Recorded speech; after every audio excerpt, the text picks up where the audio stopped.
Alors, je suis très heureuse de vous accueillir dans cette session qui est donc consacrée à la formation des ressources humaines en santé. Rapidement, pour situer le débat, on sait que, notamment dans les pays du Sud, il y a de nombreuses difficultés au niveau de la formation de ces professionnels de santé, que ce soit en termes de qualité de la formation, d'homogénéité de cette formation, et puis en termes soit de pléthore, une pléthore de gens formés de façon très hétérogène avec des niveaux très disparates, soit dans certains secteurs ou certains environnements, un manque cruel de personnel formé. Ce qu'on souhaitait discuter avec vous cet après-midi, c'était des méthodes de formation, discuter autour d'expériences, de méthodes de formation soit tout à fait classiques, soit au contraire plus innovantes, ou quelquefois un petit peu des deux. Le point commun de ces formations, c'est évidemment de viser une autonomie des personnels de santé, mais aussi une pérennité qu'on a du mal parfois à obtenir, avec l'idée derrière que la formation, c'est pas juste du savoir, même s'il y a plein de choses, plein de sortes de savoir, de savoir-être, de savoir-faire, de savoir formel, mais aussi une formation engage les professionnels dans une forme de développement de son identité professionnelle qui est aussi très liée à la motivation, à la satisfaction au travail, au bien-être au travail en règle générale, et sont donc des questions qui vont de façon transversale être abordées dans ces présentations. Avec quand même le mot-clé qu'on voulait absolument partager avec vous, que dans les formes modernes de la formation d'adultes, puisqu'on parle de professionnels, on a évidemment en arrière-plan un modèle où l'acteur, le professionnel, est actif dans sa formation, et donc avec des méthodes de formation qui sont adaptées aux besoins, aux attentes, aux difficultés, à l'expérience, au vécu des personnes à qui elles sont adressées. Alors avant de rentrer dans les présentations et les débuts des discussions, comme on a la chance de passer en période post-prandiale, c'est-à-dire après le déjeuner, souvent il y a un petit flop, alors on s'est dit qu'on allait vous faire un petit peu d'exercice physique. Et on a préparé des questions pour vous. Alors on est un peu moins moderne que Tim, on n'a pas le truc où on appuie, puis comme je vous dis, comme ça on fait un peu de sport. Donc l'idée, c'est que tout le monde se lève, aille au milieu de la salle, et puis, selon que vous êtes d'accord ou pas d'accord avec l'affirmation, on va se mettre d'un côté ou de l'autre de la salle. Ça vous va? Donc, je vous invite à vous lever.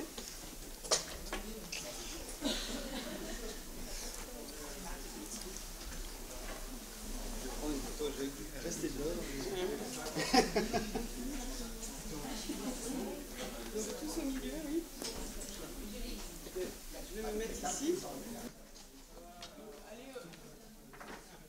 Allez au milieu, et puis on va dire, si vous êtes plutôt d'accord avec l'affirmation, vous vous mettrez de mon côté gauche, donc du côté du drapeau belge et européen.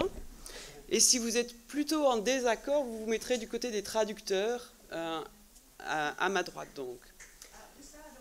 Donc voilà. Et tu es neutre.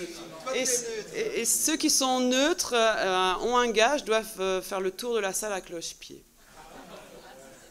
C'est ça les méthodes de formation pour adultes? Oui, tout à fait. Mais j'ai pas dit que j'étais là pour vous former. Voilà. Mais, tout à fait. C'est le sport à l'école. Alors notre première question, notre première affirmation, c'est les modules en ligne sont un gain de temps. Donc oui, c'était par là. Oui, c'est par là. Pour ceux qui pensent que oui, les formations en ligne, c'est un gain de temps. Alors on a laissé large un gain de temps pour qui, c'est à vous de...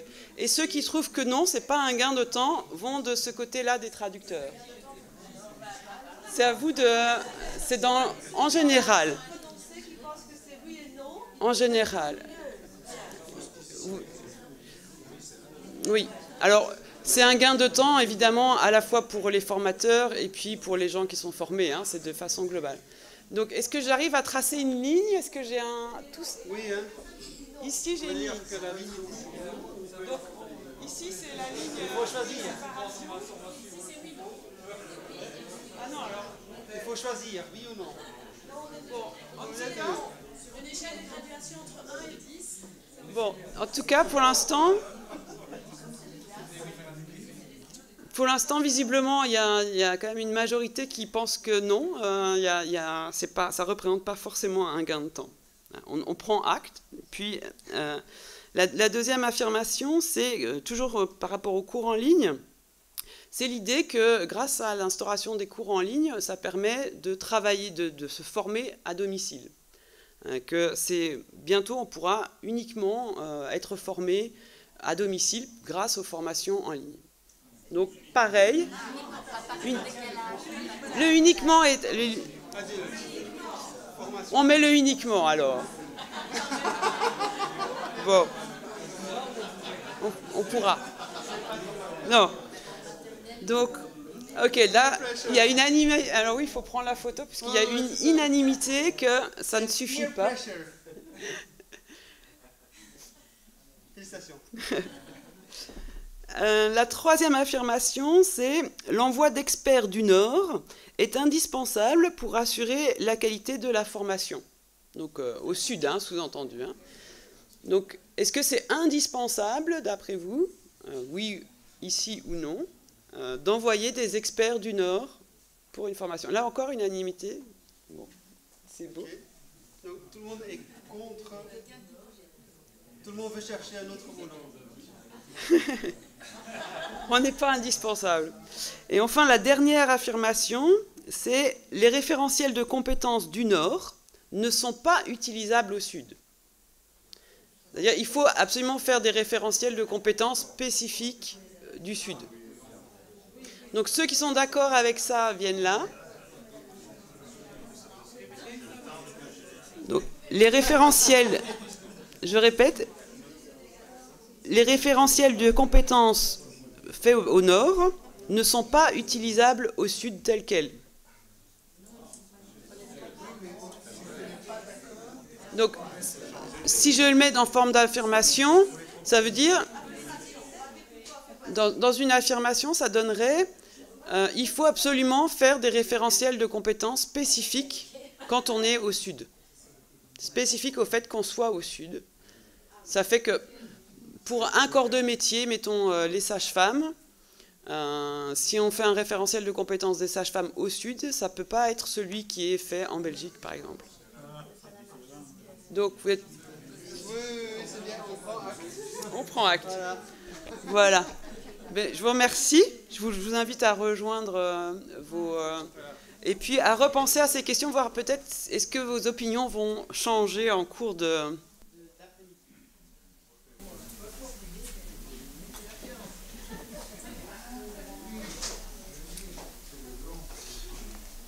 Donc, la première est prête. Donc, normalement, une queue, une main. Ah oui, parfait. D'accord. Mais c'est ici. Oui. Je ne me suis pas présentée, j'avoue.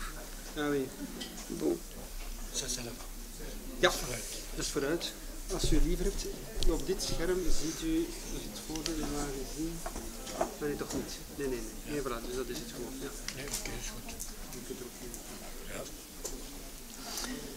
Alors je me rends compte que j'étais de la plus extrême impolitesse puisque je ne me suis même pas présentée. Je vais commencer par ça. Je suis Anne Fromont, je suis chercheuse à l'école de santé publique de l'Université libre de Bruxelles.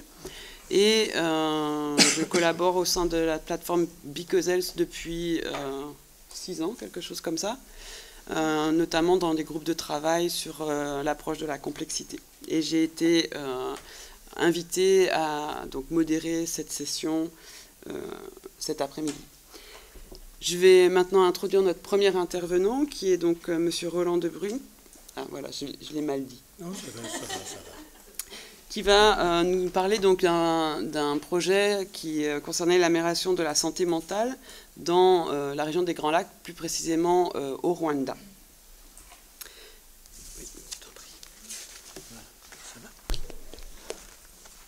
Bon, merci beaucoup pour cette introduction.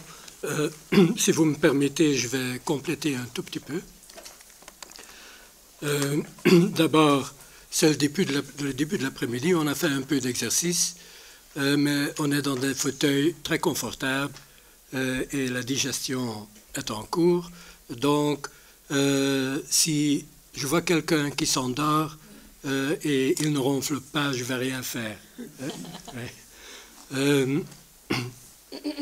Pour me présenter un petit peu, donc, je suis infirmier de vocation. Mais depuis 40 ans à peu près, je suis impliqué dans la formation d'infirmiers et surtout infirmiers en santé mentale. Donc, il faut dire que je ne suis pas infirmier en santé mentale moi-même, mais disons que je suis devenu gris dans le secteur. Oui. Si vous me donnez l'occasion, je vais vous parler du projet que Fracarita et Médecins sans vacances ont débuté il y a quelques années pour former des coachs dans la région des Grands Lacs. Je vais essayer de vous parler un peu du contexte, de l'histoire, quel chemin on a fait, et puis de notre réalisation. Et je vais aussi, à la fin, dire ce que je trouve personnellement du résultat, le positif et le moins positif.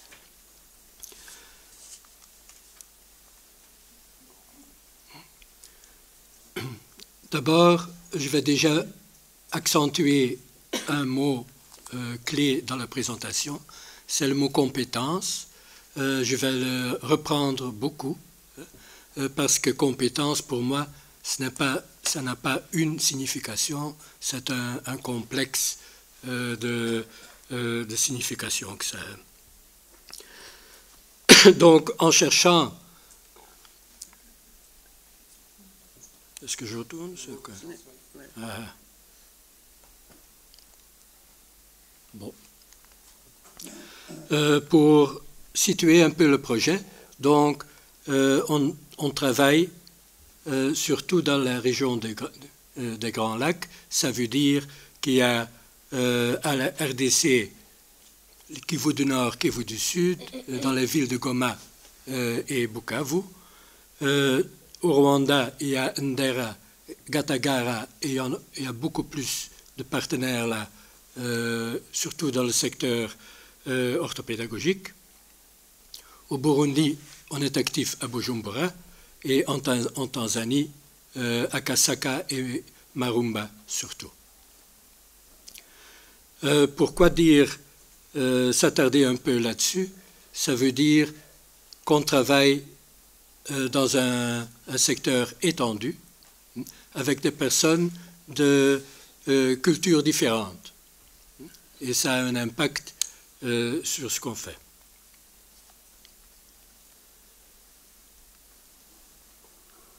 Sur le terrain, je suis en train de démolir le machin ici.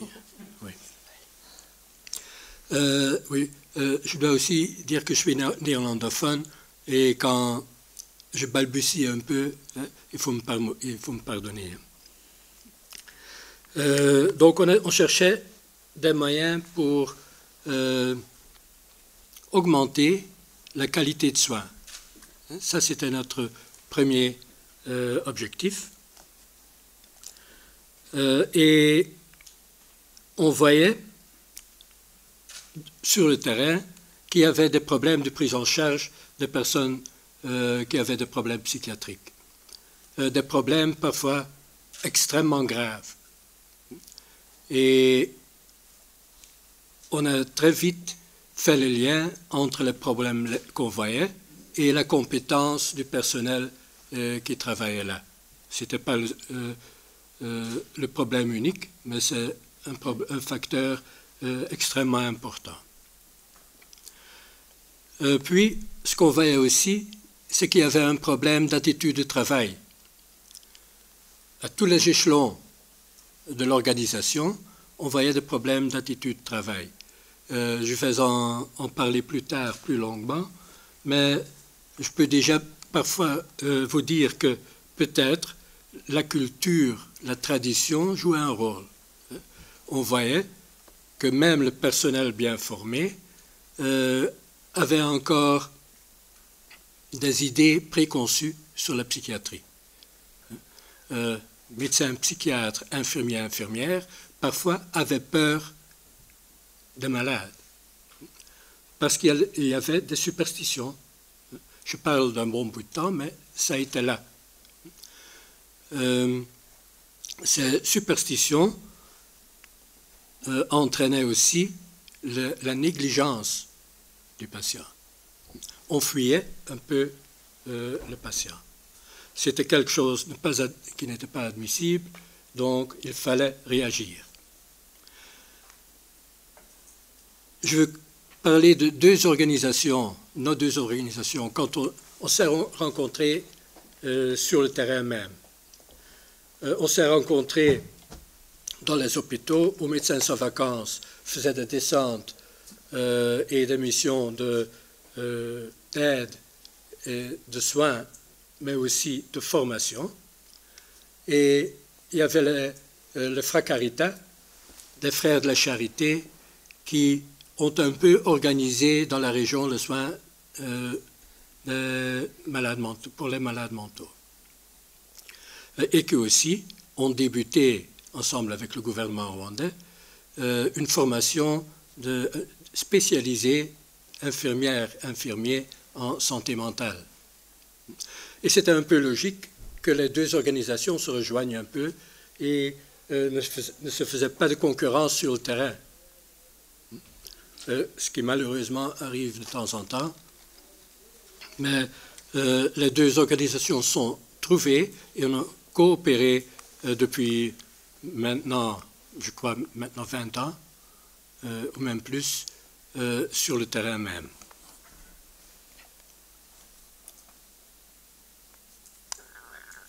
Et encore sur le terrain, on voyait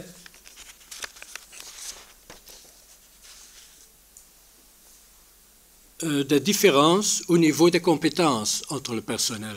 Et maintenant, je vais me limiter un peu aux infirmiers et infirmières, mais on peut généraliser. On voyait des niveaux de compétences très différents. Il y avait les aides soignantes, il y avait des infirmiers et infirmières de soins généraux, et il y avait aussi très peu d'infirmiers et infirmières spécialisés. Cela faisait que garantir un soin consistant devenait très difficile. Le niveau de formation est une chose, mais il y avait aussi la motivation. La motivation du personnel était et est parfois encore difficile. La motivation est sous pression parce que, d'une part, il y a les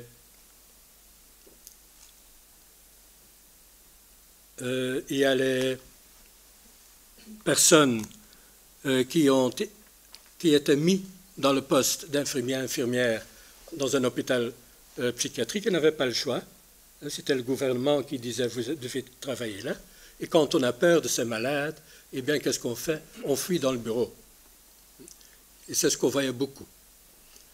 Le problème de motivation, c'était aussi ignorance. On n'avait pas les moyens, puisqu'on n'était pas très bien formé, on n'avait pas les moyens d'intervenir dans des périodes de crise. Tout était bien pour faire une petite promenade avec les patients, mais vraiment contenir les crises, c'était très difficile. Il y avait beaucoup de violence.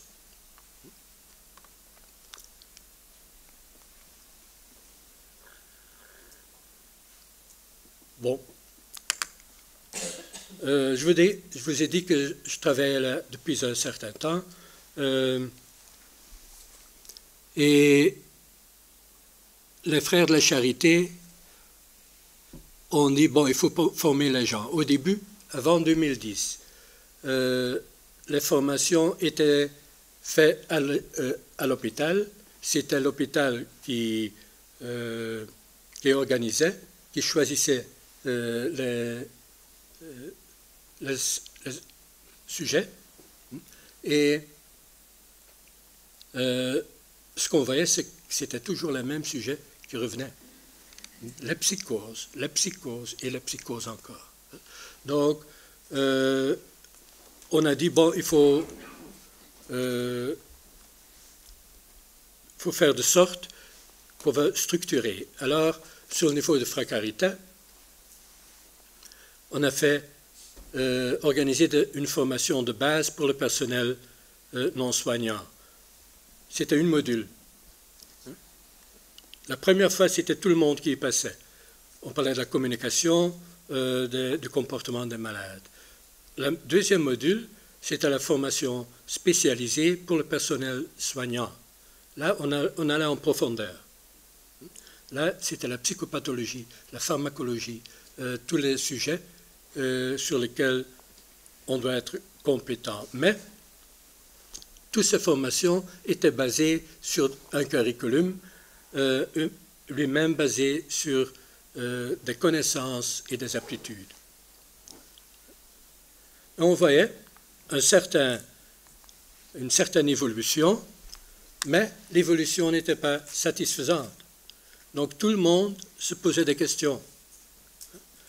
Personne n'était content. Et qu'est-ce qui se passe quand personne n'est content? Le personnel continue à travailler comme avant, même après beaucoup de sessions de formation. Et si quelqu'un veut foncer dans une direction, ou si tout un groupe veut foncer dans une direction, c'est très difficile de changer la direction. Si le monsieur veut dire à l'éléphant, il faut aller plus à droite, ça va être difficile. Ce n'est pas en le tirant par la queue. Et tous ces efforts faits frustraient les gens. Et qu'est-ce qu'on voyait? On voyait la démotivation. On ne fait pas bien notre travail, on se dit il faut se former. Et le prochain stade, c'est encore plus loin, c'est à la révolution. Oui, les gens fonçaient, ils ne voulaient plus participer, c'était très difficile. Et on s'est dit, il faut chercher un moyen pour avoir un personnel satisfait, qui se sent bien et qui veut travailler. Et pour ça, dès 2014, on a pris l'idée, littéralement à l'africaine, sur une terrasse avec une bonne bière, on a eu l'idée de coacher les gens. Mais pour ça, il fallait former des coachs. Et ces coachs étaient formés selon les compétences, avec un curriculum basé sur des compétences. Compétences qui, comme vous savez, comprennent pas seulement des aptitudes et des connaissances, mais aussi des attitudes. Et on avait des objectifs, qu'est-ce qu'un coach va pouvoir faire,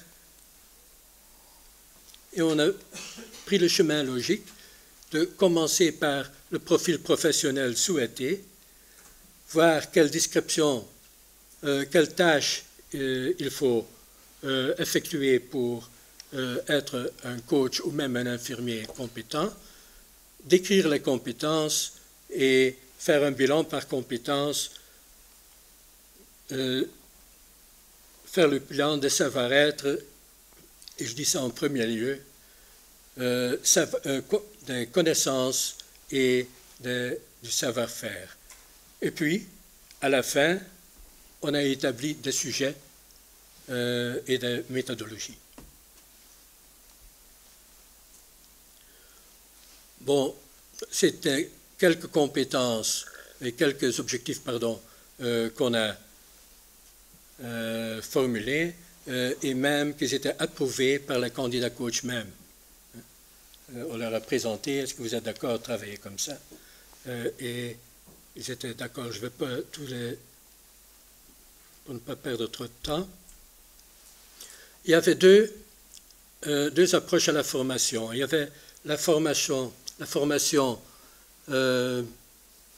disons, plutôt traditionnelle, où durant les 3 ans, durant 750 heures à peu près, il y avait différents sujets qui étaient organisés et dont on travaille maintenant encore avec les coachs. Vous voyez en premier lieu, communication, c'est le sujet le plus important dans la formation, plus que les autres sujets. Et puis, la méthodologie suivie était d'instruction théorie et pratique, des méthodes interactives et participatives. Ça, c'est très important. Les gens s'endorment quand on ne peut pas participer. Oui. Ce que j'évite de faire ici, c'est de vous faire endormir. Hein? Oui. Mais donc aussi pour ces personnes, et aussi, je crois que c'est seulement par ce moyen qu'on va intérioriser les compétences. Solution de problèmes, études de cas étaient analysées, et même encore plus. Il y a aussi la formation sur le terrain. On avait des coopérants qui descendaient sur le terrain et coachaient les coachs. Et pour ça, ils faisaient bien sûr des opérations et donnaient du feedback, mais aussi l'arme de l'auto-évaluation était utilisée. Vraiment quelque chose de très effectif. Laisser la personne faire des réflexions sur son propre fonctionnement. Et puis aussi, si le coach ne s'en sortait pas, il y avait des suggestions et des démonstrations de la part de l'expert sur place. Cela se fait encore pour le moment. Hein. Des résultats, après la 2e année, on a fait une petite enquête et on a vu qu'il y avait des effets positifs sur la performance du personnel suite aux interventions du coach, et c'était la direction et à tout niveau qui disait ça. C'était très important, ce n'était pas seulement les coachs mêmes qui disaient ça, c'était la direction qui signalait ça. Et puis, on a utilisé aussi un instrument de monitoring basé sur les compétences professionnelles. Donc, les 10 compétences qu'on avait décrites, on a fait une liste. C'était les coachs même qui l'ont préparé, fait un instrument pour mesurer les résultats de leur satisfaction professionnelle aussi. Un peu de résultats. Après 3 ans, on a fait l'enquête, on a vu des améliorations des compétences des infirmières de moyenne, chez tous les partenaires, de 30%. La méthodologie, on peut en discuter. Ce n'était pas très scientifique quand on l'a fait, mais là, il y avait aussi un problème de moyens. Les évaluateurs externes, par manque de moyens, n'ont pas fait d'évaluation encore. Ils vont le faire, je crois, cette année ou au début de l'année prochaine. Mais nous, on était déjà très contents qu'il y avait des choses. Et fin 2016, 4 candidats pour le secteur santé mentale et 8 pour le secteur orthopédagogique ont réussi le test final et sont désormais officiellement coachs. Il y a pour le moment un coach en cours de route pour finir sa formation. Quelques facteurs critiques, je vais aller très vite. Organisation, D'abord, il y a les organisations et les partenaires qui doivent bien travailler ensemble.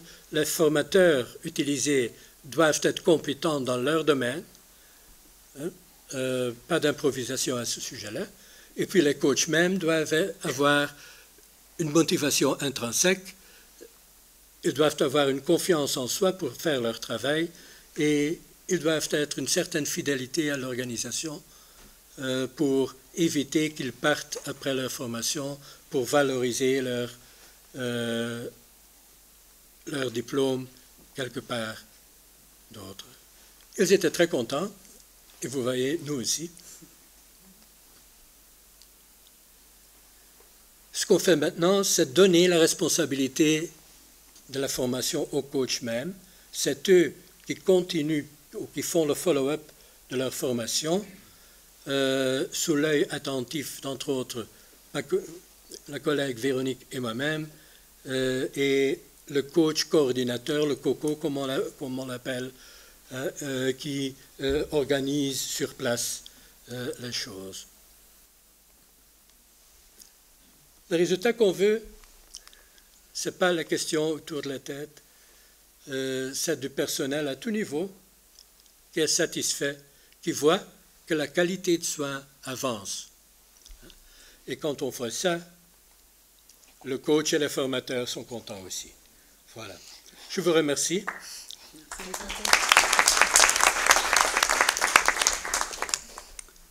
Alors, dans l'organisation de la session, on a prévu un long moment pour des questions plus transversales, disons, pour débattre autour de ce qui est présenté. Mais si vous avez des questions spécifiques sur cette présentation, on peut prendre quelques questions vraiment très spécifiques, c'est le mot.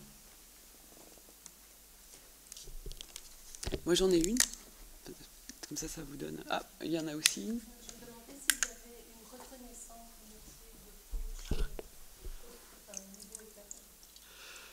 Il y a la reconnaissance dans l'organisation même, parmi les institutions des Frères de la Charité. Il y a reconnaissance, mais pas en dehors. Ce serait bien, mais il faut d'abord répartir l'idée de coaching dans la région, je crois. Est-ce que l'épilepsie faisait partie dans vos groupes de maladies mentales? Est-ce qu'on fait encore partie après votre formation? Oui. L'épilepsie est intégrée, fait partie intégrale encore dans la région de la psychiatrie. Mais ce qu'on dit aussi aux coachs, c'est d'être critique et de se poser des questions là-dessus. Mais les coachs ne peuvent rien changer. Ils reçoivent une formation, disons, plus moderne, il fait la distinction entre la neurologie et la psychiatrie. Mais sur le terrain, les choses sont encore très liées. Vous avez mentionné dans votre introduction la superstition, oui. Les superstitions, comme un des facteurs importants pour certaines négligences. Et je voudrais savoir comment est-ce que ça a été géré, soit dans le coach, ou est-ce que la formation avait quelque chose de particulier? Durant la formation, on essaye de travailler avec de façon moderne et scientifique. Donc on essaye de montrer que la pensée scientifique est la meilleure pratique prouvée. C'est la manière de travailler. Mais quand dans la culture, les choses sont vraiment très profondes, par une, je ne l'ai pas dit, mais une attitude, c'est le plus difficile à changer dans une formation. Et aussi des idées préconçues qui sont très profondes, c'est très difficile. Je peux vous donner l'exemple d'un médecin qui n'hésite pas à envoyer ses malades dans les chambres de prière. C'est un psychiatre. Donc, c'est très difficile de changer ça. Oui. Comment avez-vous sélectionné les coachs? Les coachs étaient sélectionnés par les institutions mêmes, par les hôpitaux, mais il y avait le coordinateur de Fracarita qui a assisté et qui faisait un peu, qui guidait un peu le processus. Mais c'était les directions qui choisissaient leur coach. Avec des critères qui étaient établis ou... Oui, oui, il y avait des critères, mais à la fin, parfois, quelqu'un poussait son choix. Mais on a eu beaucoup de chance. Les coachs étaient aussi de niveaux très différents. Et je sais que pendant la première session, un des coachs me faisait peur par ses idées. Oui, je disais comment il faut changer ça. Et maintenant, et il y a des témoignages pour confirmer ça, c'est un des meilleurs coachs. Oui, donc c'est possible, c'est possible de changer quelqu'un qui n'est pas tellement dans les critères voulus, d'améliorer un peu les choses. Je dois vous dire que ce n'est pas seulement le coacher qu'on a appris au coach, c'était aussi, notre but était aussi d'élever leur niveau comme infirmier aussi. Donc, on a essayé de marier les deux, et à mon grand étonnement, ça a marié comme sur des roulettes. Oui. Vous avez mis quelques chiffres pour montrer qu'il y avait une amélioration, mais les chiffres ne disent pas grand-chose. Non. Qu'est-ce qu'il y a derrière ces chiffres? Quel type de critères vous avez utilisé?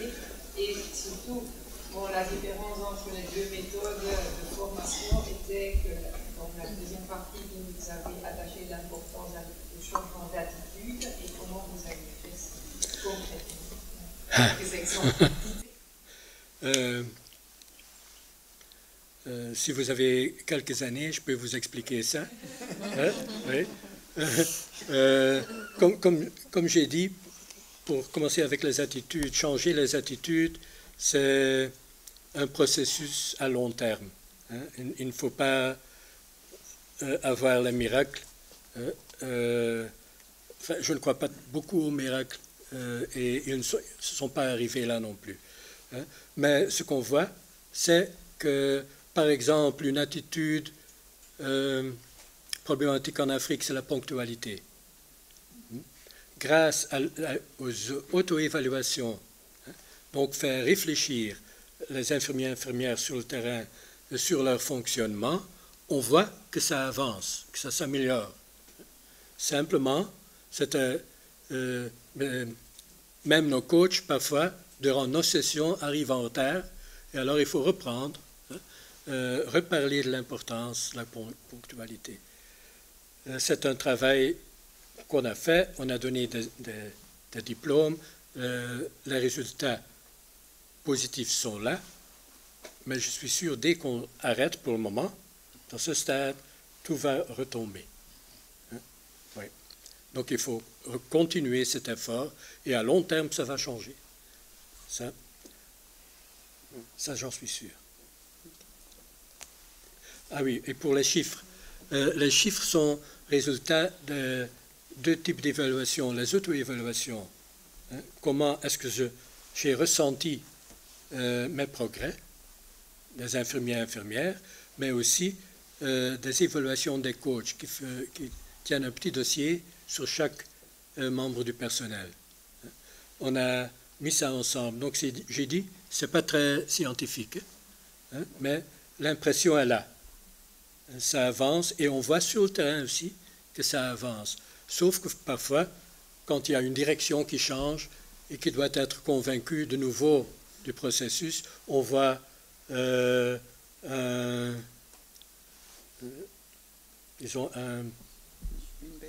baisse dans les chiffres et dans la satisfaction professionnelle. Oui. Alors, on a du temps encore après, donc je vais reprendre peut-être encore une question de ce côté-là, parce que voilà, pour équilibrer. Mais on reviendra après, gardez vos questions en tête, je vous en prie. Oui, moi je voudrais revenir sur la question un peu loin, qui concerne le terme superstition. Oui. Pourquoi? Parce que superstition a un côté péjoratif. Alors que, à mon sens, ces superstitions dont vous parlez, eh bien, ce sont des explications culturellement déterminées par rapport à des troubles psychiatriques. Oui.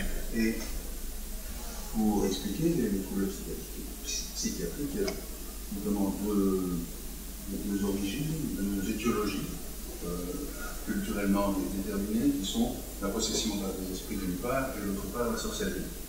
Alors moi je voudrais savoir, donc ça c'est très fermement ancré, à la fois dans le mental des populations, dans leur façon de voir le monde, mais aussi dans le mental du personnel soignant. Et donc comment est-ce que vous gérez ça? Parce que le patient, quand il vient vers vous, qu'est-ce qu'il dit? Il dit, moi je suis victime de sorcellerie, je suis victime de possession par des esprits, notamment, hein, pas seulement, mais il y a d'autres possibilités, d'autres explications. Comment est-ce que vous gérez ça? Est-ce que vous faites appel à l'ethnopsychiatrie, à des choses de ce ordre-là, ou bien est-ce que vous dites aux gens, bon écoutez, ce que vous racontez là, ce sont des sottises, ça c'est des superstitions, il faut oublier ça. En fait, vous êtes une psychose, et la psychose, c'est quoi? La vôtre, c'est, vous êtes victime de syndrome bipolaire ou de choses de ce genre-là. Est-ce que ça peut passer, ça, à la fois dans le chef du personnel soignant et à la fois dans le chef des patients? Oui. Je crois qu'il est important de dire que le patient, avant qu'il arrive chez le psychiatre, a déjà suivi un trajet, disons, local. Hein. Donc, il a été chez le sorcier, chez le guérisseur. D'abord le... Oui. Non, mais d'abord, on va chez disons, le guérisseur tradipraticien. Oui. Puis, si ça ne marche pas, hein, on va à l'église, hein, une chambre de prière. Oui. Et quand ça ne marche pas, on va chez le sorcier. Hein, parce que là, il y a les esprits, il y a l'empoisonnement, il y a de tout qui joue là. Hein. Et quand ça ne marche pas, et on est à la fin du rouleau, on va chez le... je parle de milieu rural. Hein. En ville, ça commence à changer maintenant. Ils viennent très tard. Et là, ça dépend un peu. J'ai donné l'exemple du psychiatre qui croit dans la possibilité de travailler ensemble avec les guérisseurs. Et il y a les autres, hein, qui sont très... avec les idées du Nord, hein, qui disent non. Hein. Ça, ce n'est pas possible, les esprits, ça n'existe pas. C'est les médicaments qu'il faut prendre, c'est tout. Oui. D'accord, je vous remercie tous et puis je rappelle qu'on pourra poursuivre cette discussion après. Je vais maintenant vous demander d'accueillir le docteur Prudence Mitangalandemba qui va nous présenter des formations, un projet réalisé au Kivu, donc on reste dans la région des Grands Lacs, au Congo. Enfin, je préférerais me mettre debout pour ne pas m'endormir, si vous me permettez. Très bonne idée. Voilà. Donc, je vais parler d'une expérience de formation qui a été menée dans la province. Et on a utilisé ça dans un contexte de formation de base très détaillante, quelle stratégie adopter afin de permettre aux prestataires de soins congolais de prendre en charge correctement les malades. C'est une expérience qui a été menée à partir de Goma dans un contexte tout à fait particulier. Ce contexte, c'est un diagnostic qui est connu non seulement de nous, mais aussi de tout le monde. Mais le diagnostic que je vais présenter ici, c'est un diagnostic qui a été fait par les autorités sanitaires de la province. C'est un contexte tel que, du point de vue éducatif, il y a une prolifération sauvage des organismes de formation. Parce qu'on a libéralisé tout le monde s'arrange pour ouvrir son école. Et on forme dans tous les domaines, hein, y compris en médecine et les infirmiers. Mais ces formations ne tiennent pas du tout compte des besoins. Donc on forme des gens, on ne sait pas qui va pouvoir les utiliser. Vous comprenez, la conséquence, c'est qu'on aboutit à une surproduction du personnel, donc une partie va bien entendu être absorbée dans le secteur public, mais l'autre n'aura pas de travail. On le sait, si vous n'avez pas de travail, qu'est-ce que vous allez faire? Vous savez injecter, vous savez peut-être faire une pratique quelconque. Vous allez aussi ouvrir votre propre cabinet. Donc on a aussi assisté à une prolifération de structures sanitaires privées et qui ne répondaient à aucune norme. Donc aucun respect pour les normes. Tout le monde fait ce qu'il pouvait faire. La conséquence, vous comprenez tout de suite, c'est que c'est des soins qui sont ratés. Donc, on en est à une mauvaise prise en charge, parce que dans les structures privées, généralement, c'était le luxe. Dans le secteur public, on a foisonné le secteur avec du personnel qui n'a pas les compétences voulues. Donc, aussi bien dans le secteur public que dans le secteur privé, on assistait déjà à des problèmes de prise en charge des problèmes de santé, et en particulier ceux de la mère. Ça, c'est le contexte éducatif global tel qu'il était en train d'être vécu et qui continue à être vécu dans une certaine mesure dans une partie du même pays. Dans le secteur lui-même, il y a, on le sait en RDC, il y a plusieurs programmes spécialisés. Et chaque programme spécialisé avait commencé à développer son propre plan, son propre programme de formation. Et ce développement était aussi favorisé par le fait qu'il y avait beaucoup d'ailleurs qui amenaient les moyens et qui finançaient les formations. Vous savez bien que la formation, c'est vite justifié. Hein? Donc, on appelle des gens, on paye de l'argent, on signe des documents et puis c'est fini.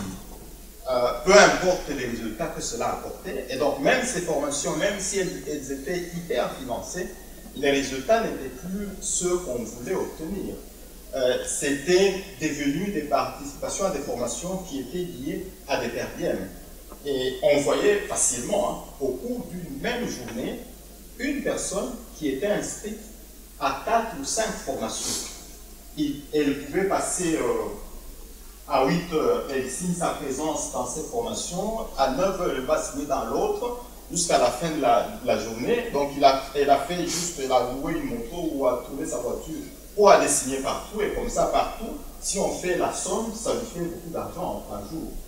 Donc, du coup, dans aucune de ces formations, cette personne n'avait rien acquis. Et malheureusement, ça continue encore, jusqu'aujourd'hui, dans certaines parties de la province. Donc, on avait une méthode de formation, et ces personnes-là qui tournaient, parfois, c'était des personnes clés. Des personnes clés, et donc si la personne est en train de tourner, en train de trouver des moyens de survie, si c'est une personne clé dans une institution sanitaire, la conséquence c'est qu'on ne l'a pas. Et donc même si elle avait des grandes compétences pour la prise en charge d'un problème particulier, on ne pouvait plus l'avoir. Et donc ça posait aussi un problème. Donc du coup, on n'a pas le personnel dans les formations sanitaires, le personnel qui est capable, et celui qui reste, sa formation de base, c'est une formation qui est un peu à la limite de l'acceptable. Donc on voyait bien que les motivations n'étaient plus les motivations d'amélioration des capacités, mais plutôt des motivations de lucre, d'avoir un peu plus d'argent. Et c'est dans ce contexte-là qu'il y avait 2 financements de l'Union européenne. L'Union européenne profitant aussi du contexte de la RDC, tout le monde le sait, qu'on parlait de la RDC comme la capitale du viol, avait amené des moyens de financement pour l'amélioration de la prise en charge des victimes des violences sexuelles, et en particulier aussi pour la réparation des fistules, parce qu'on devrait donner une partie à certaines entités qui étaient très spécialisées dans la réparation des fistules. Et l'UL de coopération qui a su ce financement a réorienté ce financement vers un programme de formation, bien entendu avec l'accord des bailleurs. Et en réorientant ces financements dans un programme de formation, ne s'est pas orienté uniquement pour la formation, pour l'amélioration de la prise en charge des victimes de violences sexuelles, mais plutôt pour une amélioration de la prise en charge globale en gynéco-obstétrique, parce qu'on le savait bien que ces fistules dont on parlait n'étaient pas liées nécessairement aux violences sexuelles, la plupart étaient liées à une mauvaise prise en charge en gynéco-obstétrique, notamment au cours des accouchements. Donc, dans ce contexte-là, on a fait ce programme de formation avec 5 principes. Un programme avec un contenu qui est tout à fait adapté au contexte, parce qu'il fallait avoir une formation ou des formations qui s'adaptent au contexte tel que ça se passe, mais en ayant une validité scientifique irréfutable. Un programme avec des objectifs en phase avec les besoins prioritaires, parce que les besoins étaient très nombreux, mais il fallait cibler certains besoins, notamment la pratique de la césarienne, parce que la césarienne elle-même posait des problèmes, non seulement que certaines césariennes débouchaient sur des fistules, mais d'autres aboutissaient sur des décès maternels. Et donc, c'était un problème tout à fait prioritaire si on pensait qu'on voulait améliorer la prise en charge des problèmes de santé de la mère. Et ces formations devraient se faire sur base de certaines compétences. Et l'une des compétences les plus essentielles que l'on visait, c'était la pratique de la césarienne.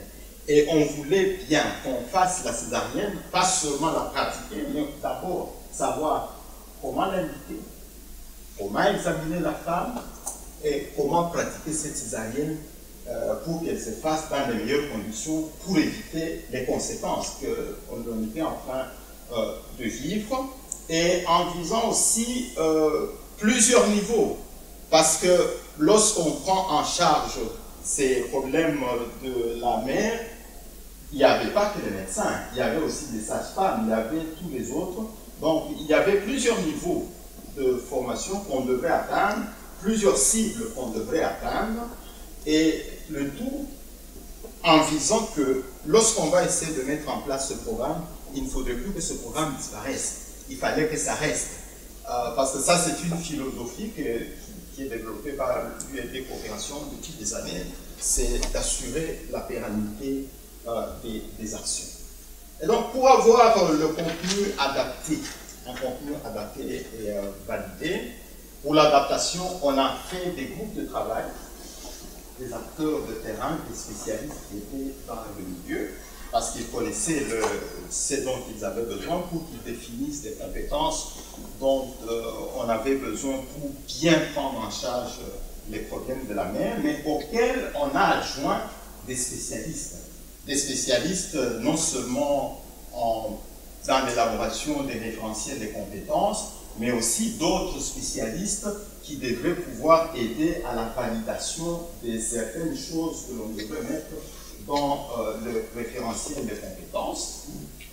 Et pour faire des formations qui s'adaptent à plusieurs niveaux, on a eu à définir 3 niveaux. Le premier niveau, c'était le niveau de base. Et le niveau de base, c'était former les gens sur la prise en charge correcte des accouchements et former les gens dans la prise en charge correcte des victimes de violences sexuelles. Je rappelle que la prise en charge des victimes de violences sexuelles, c'était ça l'objectif, l'un des objectifs du bailleur. C'est ce qu'il voulait. Et donc, on ne pouvait pas taire ça. Et on a mis ça aussi comme premier niveau de résultat à atteindre. Le deuxième niveau, un peu plus réduit, c'était de pouvoir pratiquer aussi correctement que possible les césariennes. Ce serait un autre public, d'autres compétences. Et au troisième niveau, on voulait aussi essayer d'intégrer la prise en charge des fistules, que l'on puisse les réparer, non pas comme on le faisait, parce que tel que ça se faisait, il y avait des unités mobiles, des spécialistes de réparation des fistules, qui faisaient des tours, qui allaient faire des recrutements Et cela se passait parfois 20 ans après la survenue de la fistule. La conséquence, c'est que ces femmes-là, pour qui les fistules arrivaient, pour la plupart c'était entre 25 et 30 ans, après 20 ans, toute leur vie est déjà gâchée parce qu'une femme qui a une fistule, elle est rejetée par toute la communauté et la conséquence c'est qu'elle se retrouvait dans les champs, dans la brousse, totalement exclue et donc on pensait qu'il fallait aussi développer certaines compétences pour la réparation des fistules, tout en sachant que l'objectif du bailleur, c'était qu'on donne des moyens pour donner à ces unités mobiles de pouvoir réparer des fistules dans cette région et essayer un peu de les éradiquer.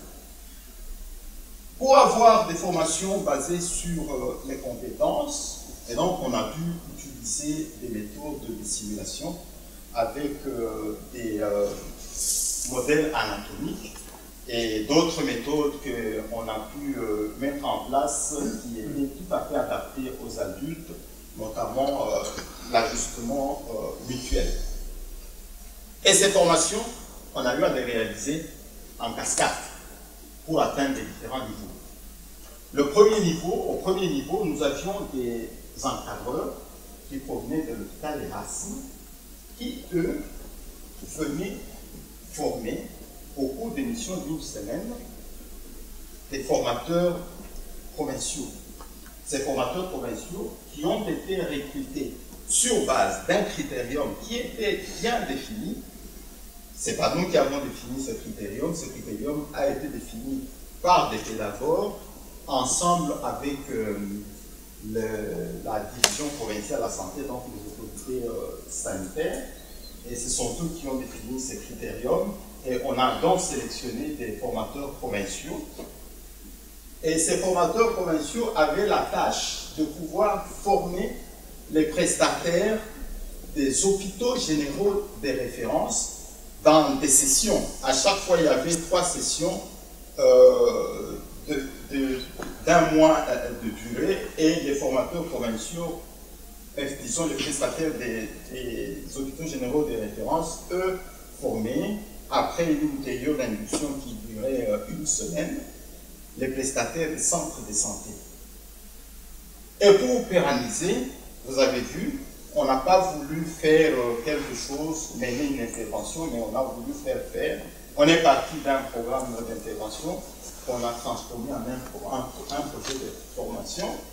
Et un projet de formation avec la formation des formateurs, dans lequel on a mené une réflexion bien concoctée avec la division provinciale de la santé pour déboucher sur une stratégie de formation continue. Et on voulait devenir plus ambitieux en créant un centre de formation continue.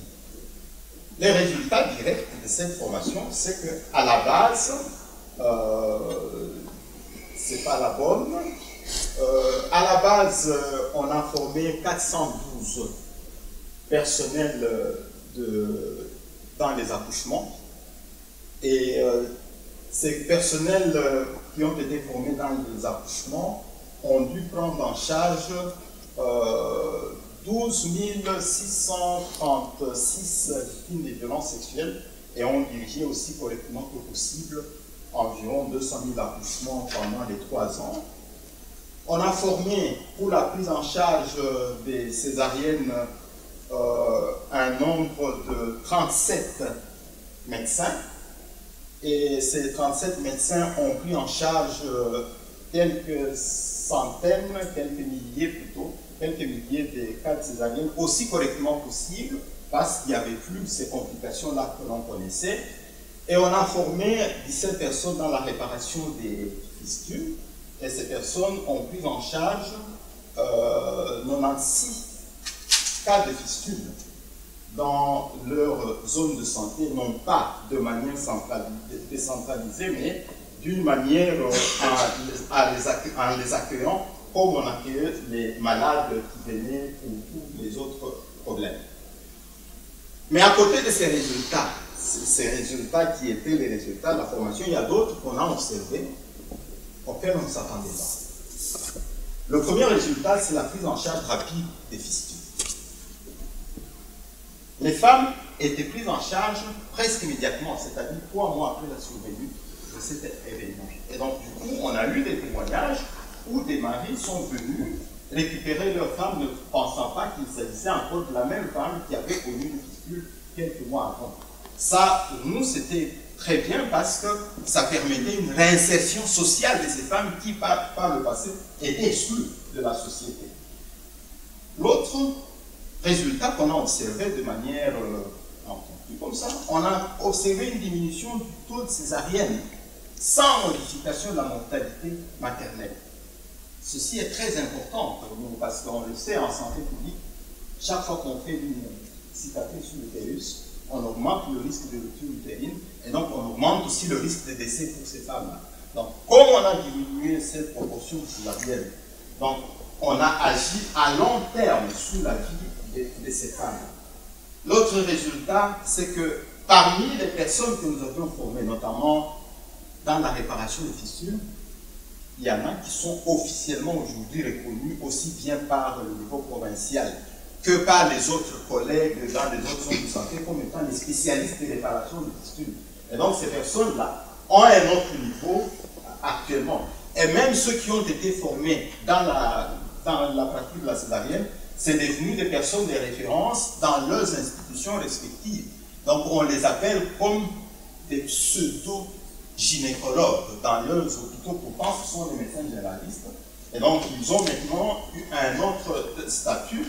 Et enfin, parmi les formateurs que nous avions, nous en avions 3, et ils restent formateurs, ils sont toujours là. Ils ont changé les contenus et même les méthodes de leur enseignement, parce que c'était des enseignants à l'enseignement supérieur. Donc, 2, ce sont des enseignantes pour les sages-femmes, et 1, c'était un enseignant d'obstétrique à la faculté de médecine. Les 3 ont changé leurs approches pédagogiques d'enseignement. Et pour nous, c'est un résultat qui était tout à fait inattendu. Nous ne savions pas que ça allait aboutir à ça. Et avant que je ne vienne ici, j'étais approché par le directeur général de l'ISTEM, Omar, qui me demandait de travailler avec les autres enseignants pour voir comment on peut adapter les approches pédagogiques aussi pour eux dans l'option des sages-femmes et qu'on puisse généraliser ça dans les autres options de l'ISTEM. Pour nous, ce sont des résultats tout à fait inattendus. Mais cela, même si on l'a obtenu, on ne l'a pas obtenu assez facilement. La première chose, c'est que pour faire des référentiels de compétences, nous avons fait appel non seulement aux bénéficiaires, mais aussi à des acteurs de terrain. Et du coup, ces référentiels, aujourd'hui, je n'en ai plus. J'en avais un temps, Vincent, maintenant je n'en ai plus parce que tout le monde est venu chercher, on appelle ça notre référentiel. On ne parle pas du référentiel qui avait été fait. Et donc, il est très très accepté parce que nous avions associé dès le départ les gens qui allaient l'utiliser. Et je pense que c'est un facteur de succès si on veut faire, et je garde ça comme une leçon, la prochaine fois si je veux encore faire des référentiels, je vais appeler aussi ceux qui vont pouvoir l'utiliser. Les acteurs externes, ils sont bons.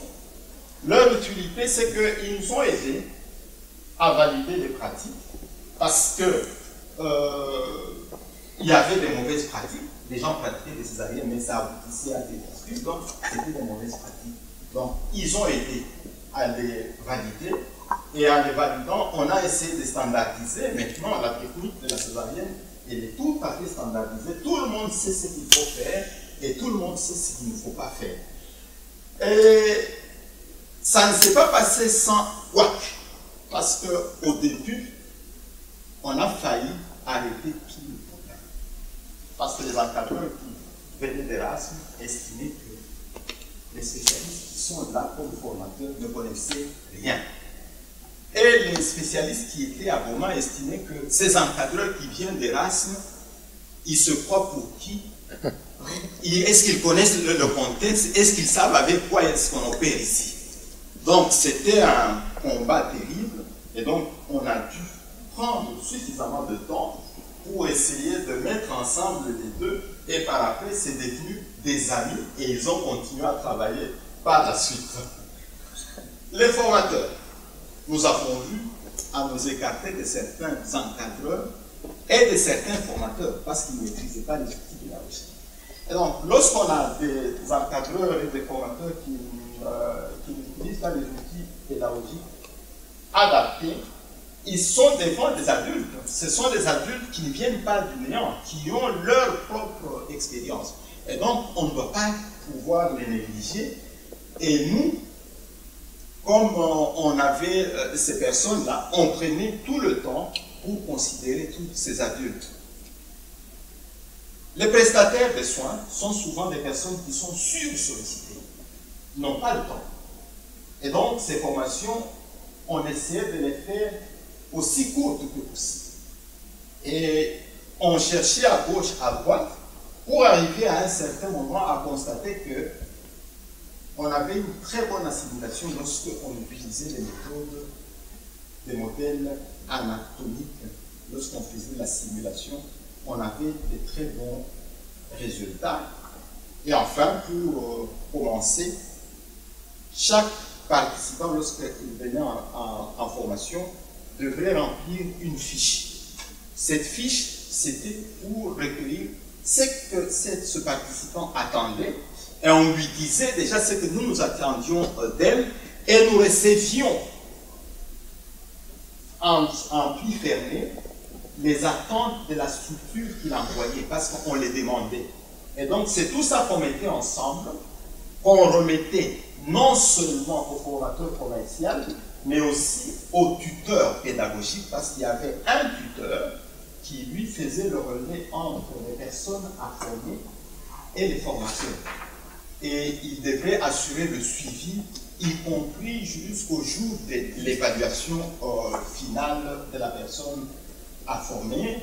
Et donc, on a observé que lorsque on faisait remplir cette fiche-là à la personne, cette personne s'engageait à faire quelque chose, et lorsque à la fin on faisait l'évaluation et que cette personne remplissait à tous les critères, satisfaisait à tous les critères, cette personne se sentait à un certain niveau. Et je venais de le dire déjà que certaines personnes sont considérées comme des pseudo-spécialistes dans le domaine. Ça a eu des avantages, ça a eu des inconvénients, mais je ne vais pas rester là-dessus parce que ce serait très long, mais il faut seulement dire que, comme inconvénient, c'est que l'organisation,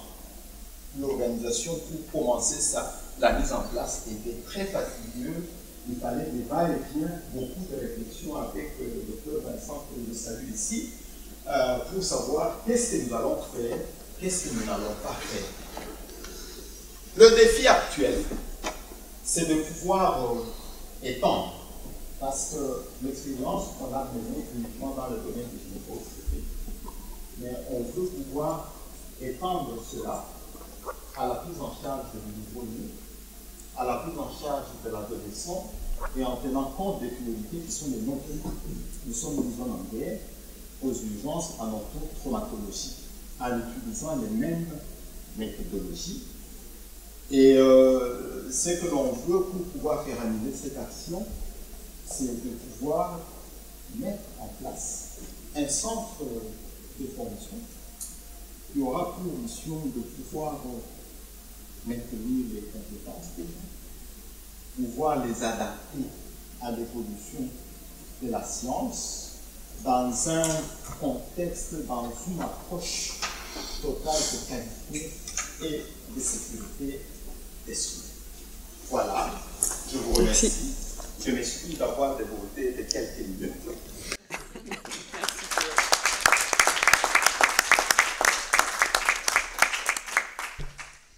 Merci Prudence. De la même manière, est-ce qu'il y a quelques questions spécifiques sur cette présentation ?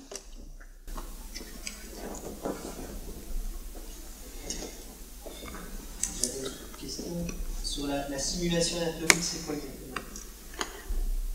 La simulation. Vous dites à un certain moment que quelque chose de très positif Est-ce que c'est des mannequins? Oui, on a utilisé des mannequins.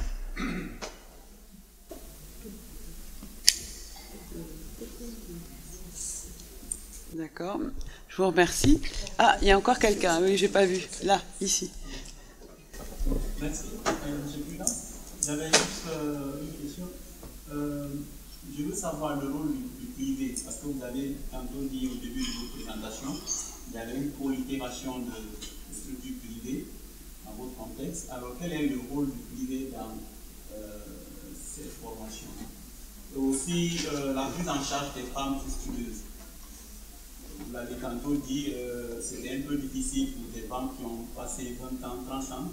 Est-ce qu'il y avait des actions ou est-ce que vous prévoyez maintenant des actions allant dans le renforcement du pouvoir économique, par exemple, ou beaucoup plus de sensibilisation des communautés pour leur insertion?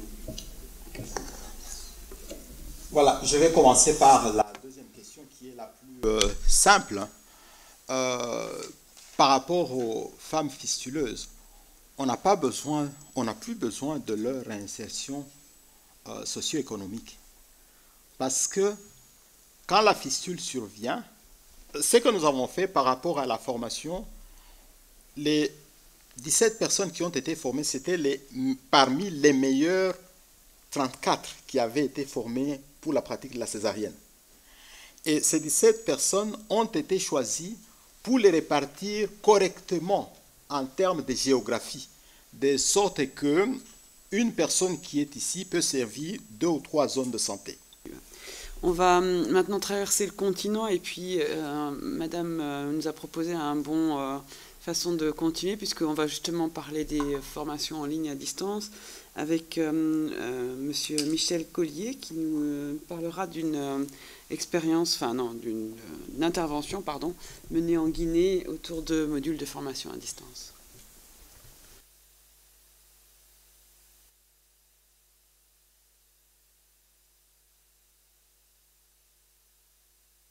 Micro. Monsieur Patrice, je pense que je vais rester là pour pouvoir m'endormir un peu. Ok. Je suis Collier Jean-Michel, je suis informaticien à la base. Je suis responsable de la plateforme e-learning du Centre national de recherche en formation et de Mafranya.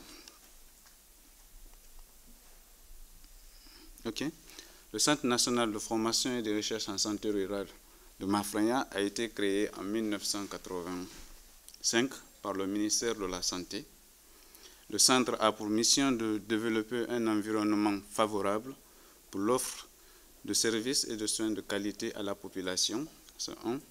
De deux, le centre a pour mission aussi de participer à la formation continue des ressources humaines en santé et également participer aussi à la formation initiale et pratique des étudiants de la faculté de médecine de Conakry et ensuite des écoles de santé.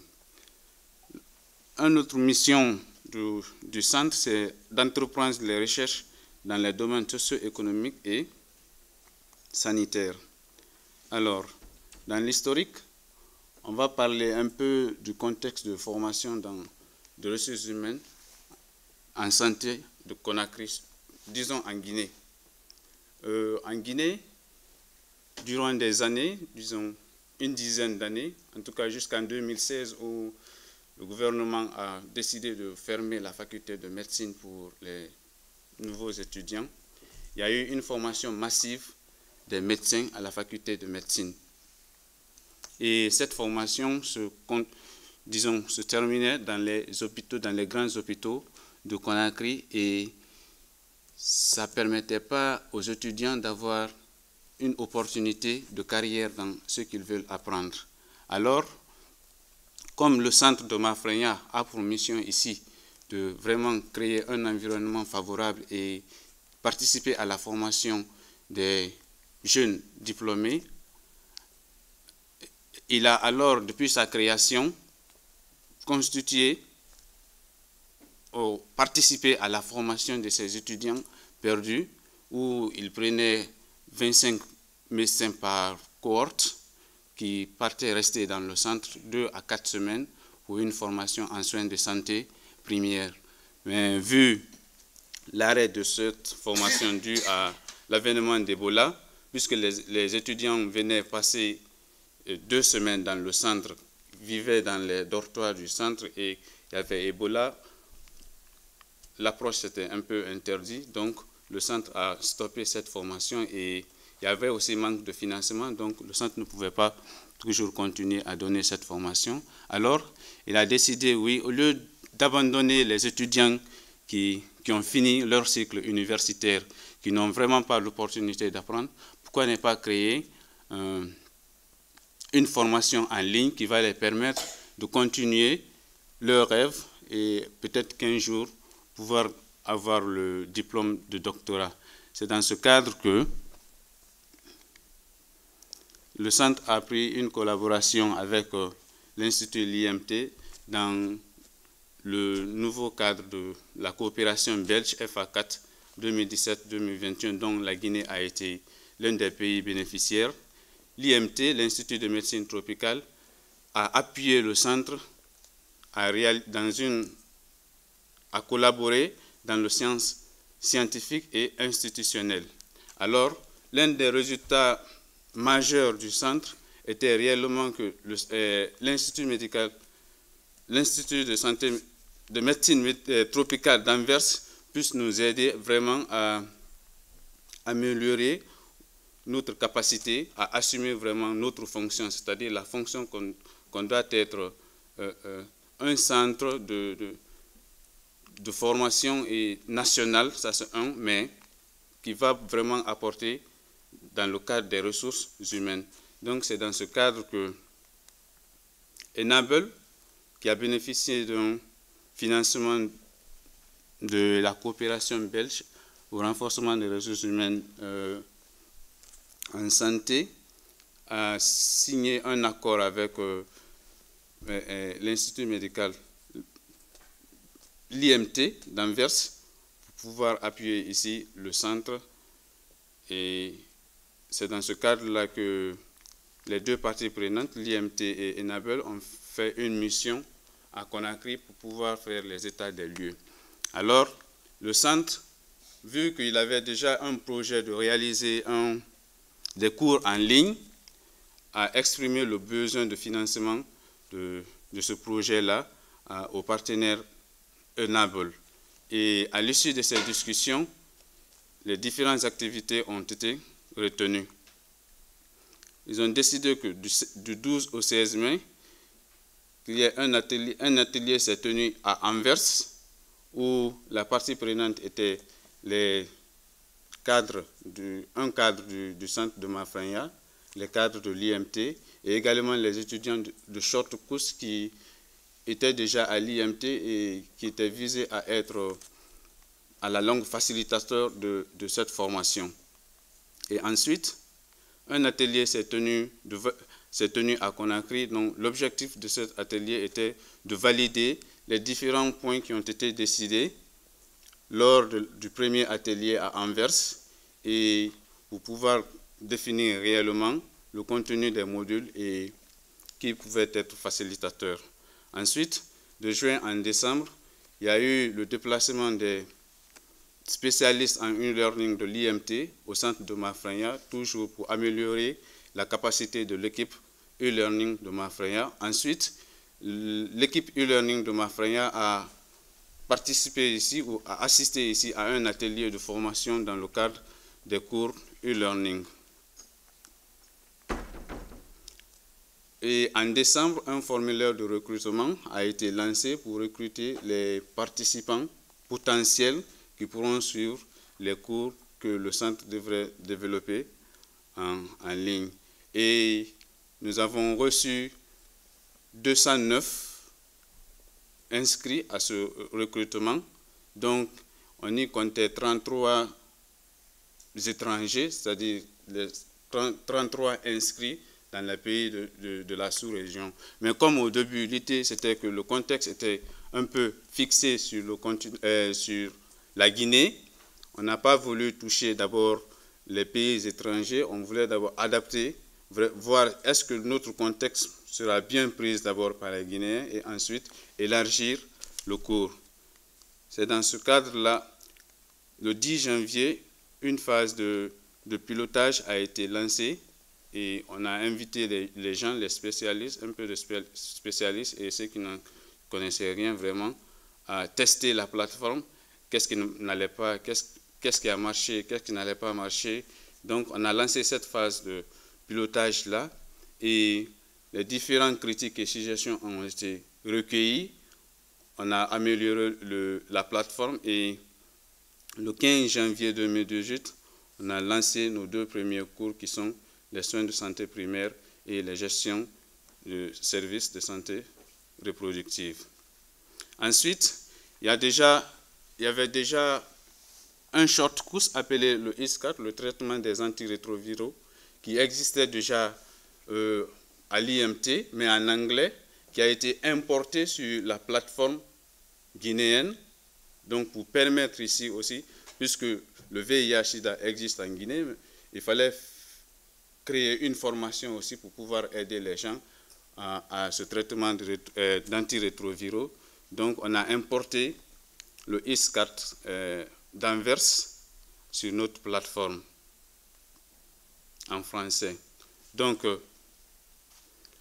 pour la méthodologie et approche de la formation, nous pouvons dire que chaque module de chaque cours est lancé ici par semaine, c'est-à-dire par semaine on a permis aux étudiants d'avoir seulement qu'un seul module par semaine. Ça les permettait de bien maîtriser le module et peut-être de ne pas transverser entre les différents modules dans la même semaine. Et chaque module, on a fait les cours vidéo, on a enregistré les facilitateurs qui expliquaient les présentations PowerPoint et pour encore mieux faciliter la compréhension des étudiants, il y avait les auto-évaluations. On a aussi pour pouvoir connaître la compréhension, pour pouvoir évaluer la compréhension de l'étudiant sur le module, on a fait les devoirs qui pouvaient être les assignments, c'est-à-dire que l'étudiant partait faire une recherche et venait déposer, ou les quiz.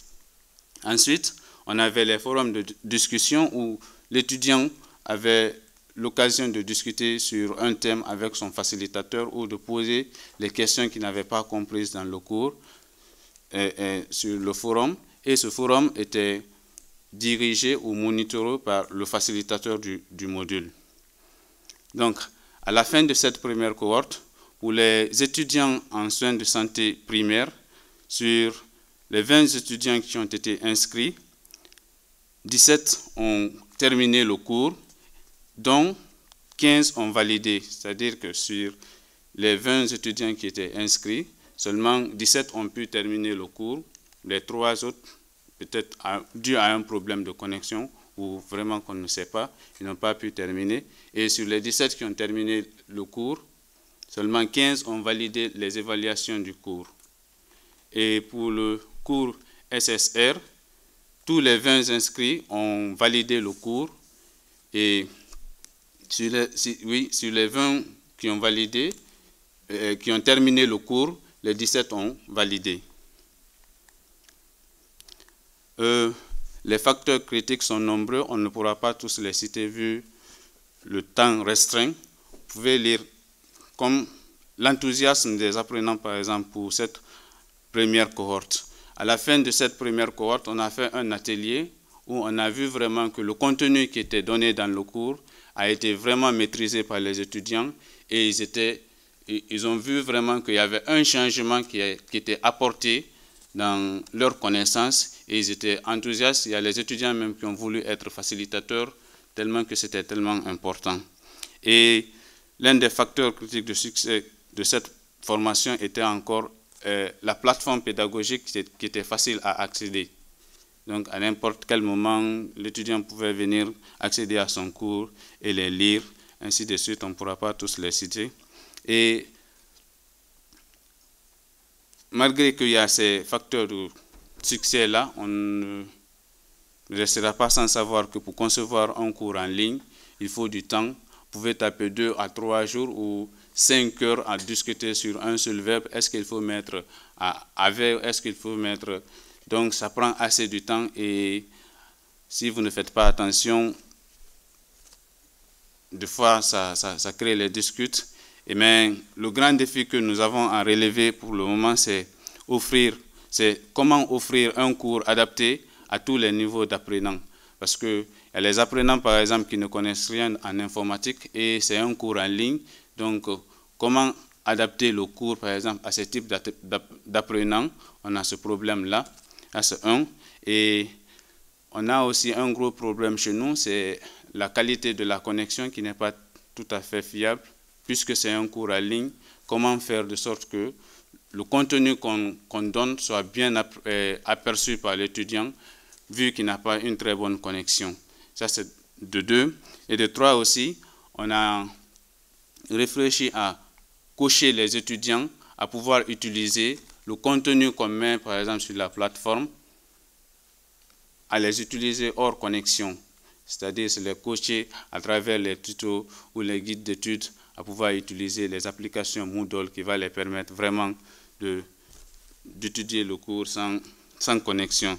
Et on a pensé aussi à faire les supports techniques intensifs qui pourra permettre vraiment à l'étudiant de bien apercevoir le cours et pouvoir l'appliquer aussi dans son travail. Donc sur ce, je vous remercie pour votre attention. Merci Michel pour ce timing très serré qui nous laisse un peu plus de temps pour les questions.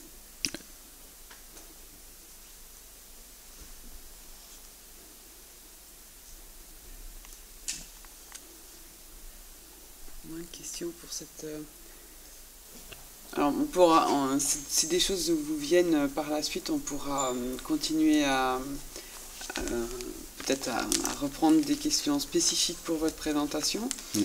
Pour la suite du débat, en fait, pour un petit peu amorcer le débat, on a préparé 3 types de questions que je vais poser maintenant aux panélistes, mais qui doivent amorcer un débat dans la salle, évidemment, qui doivent nous aider à un petit peu réfléchir et prendre de la distance sur les cas particuliers qui nous ont été présentés pour en tirer des leçons. Alors la première question qu'on s'est posée en réfléchissant à ce panel, c'était qu'est-ce qui a vraiment changé dans les pratiques de formation? Alors sous cette question, on s'était demandé quelles sont les innovations qui sont vraiment porteuses avec par exemple la digitalisation. Est-ce que c'est vraiment quelque chose qui est porteur ou est-ce que il y a beaucoup de limites et on doit s'en méfier ou un entre-deux peut-être.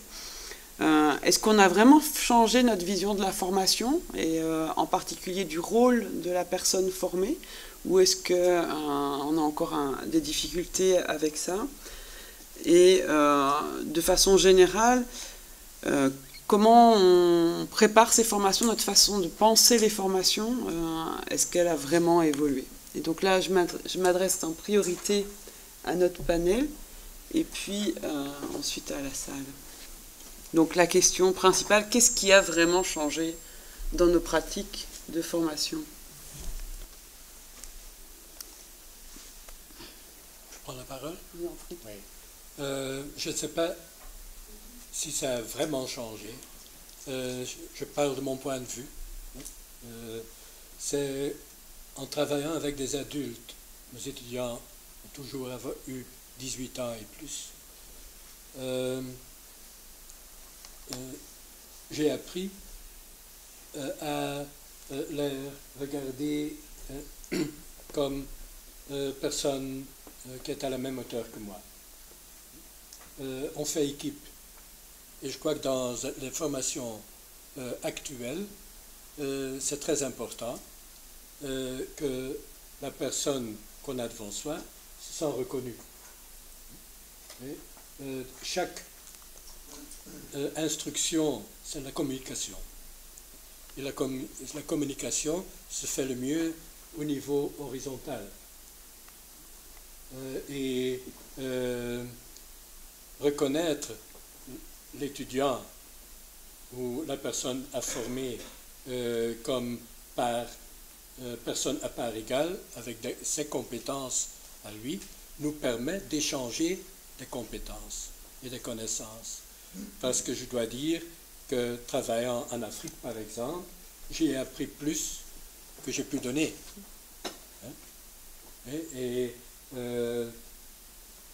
Il faut laisser l'idée de formation et instruction top-down, il faut un peu l'abandonner. Parfois c'est nécessaire, mais quand je me mets comme expert devant la personne, c'est dans l'idée que dans quelques minutes ou quelques heures, c'est lui qui sera l'expert et c'est moi qui sera sur la partie recevante. Et je crois que dans l'enseignement moderne, il faut travailler comme ça, et même avec les enfants.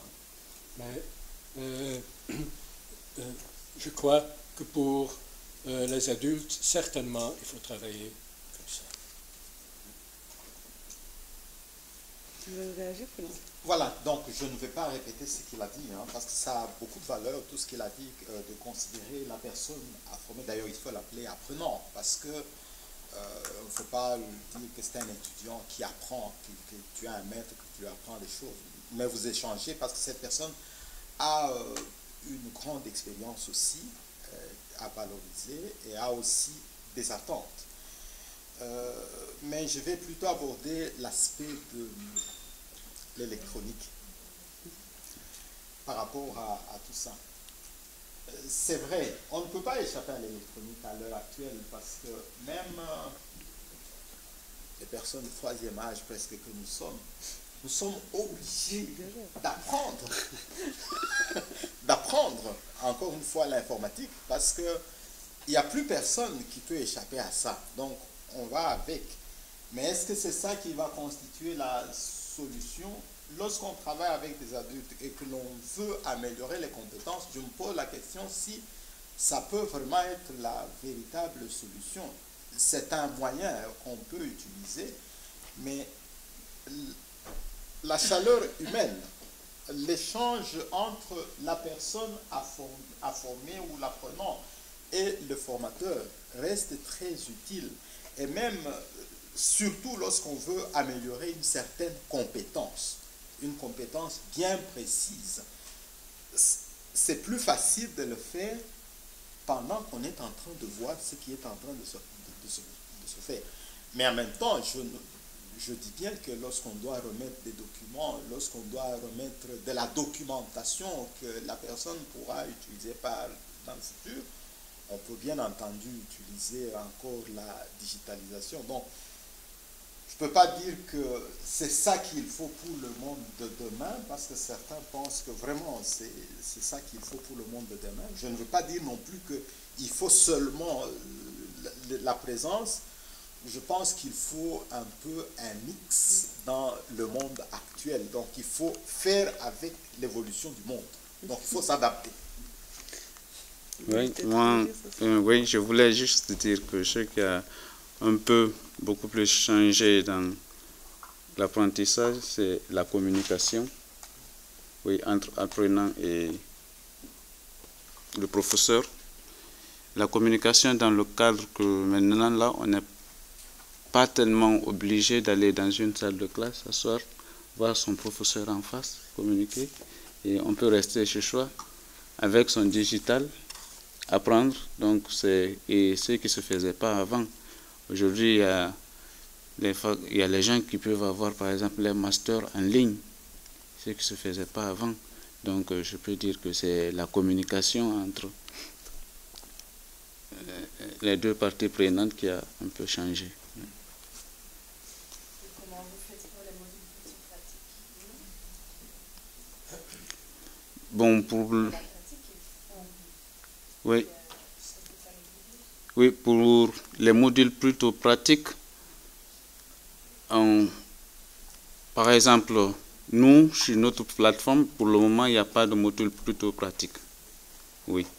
Il y a pas, plus que les cours sont seulement basés sur les soins de santé primaire. Par exemple, comment faire le monitorage, comment...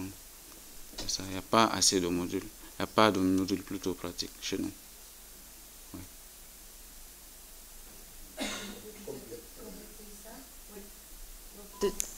pour justement les modules, parce que en fait je complète ce que dit Michel, parce qu'il est l'informaticien et les personnes qui ont créé les modules à Maferinia ne pouvaient pas venir. On n'a fait venir qu'une personne de Guinée, mais pour avoir travaillé avec eux, donc les modules ont été identifiés, le sujet, en fonction justement que, étant donné le financement qu'on avait de Enable, qui ne permettait pas vraiment ce qu'on appelle un blended e-learning, c'est-à-dire avec tous les participants. Tous les participants ne pouvaient pas venir pour un cours face à face, présentiel. Donc on a identifié des sujets qui pouvaient se donner sans cours présentiel pour ce premier cours en ligne. Maintenant, ça ne veut pas dire que, donc pour des cours pratiques, votre question est tout à fait pertinente. Ce n'est pas possible de faire une formation en ligne pour des cours qui nécessitent de la pratique. Il faudra aussi une partie présentielle. Et donc là, le module en ligne ne peut pas répondre entièrement à cet objectif pédagogique. Donc voilà, ici les sujets qu'on avait pris pour commencer on pouvait atteindre nos objectifs sans faire de cours présentiels. Mais on envisage même pour les cohortes suivantes d'avoir, si possible, quelques jours d'ateliers, d'évaluation et de, on va dire, maîtrise des connaissances, parce qu'on pense que ce sera un plus pour les participants de pouvoir échanger et sur tous les sujets des modules qu'ils ont abordés, et ce sera vraiment une capitalisation du savoir après le cours en ligne. Donc je crois que de toute façon les cours présentiels, c'est pas parce qu'il y a des cours en ligne qu'on va les éviter. Pour les cours pratiques, c'est essentiel. Et puis pour même les cours où les sujets s'adaptent mieux, je crois que le présentiel et faire de la combinaison donc d'un cours en ligne et un présentiel est vraiment intéressant. Voilà. Voilà, je travaille donc avec l'équipe IMT, mais aussi mon collègue Michel. Alors, en Guinée, bien sûr, il y a des enjeux. Il y a des enjeux à la fois humains, mais aussi financiers.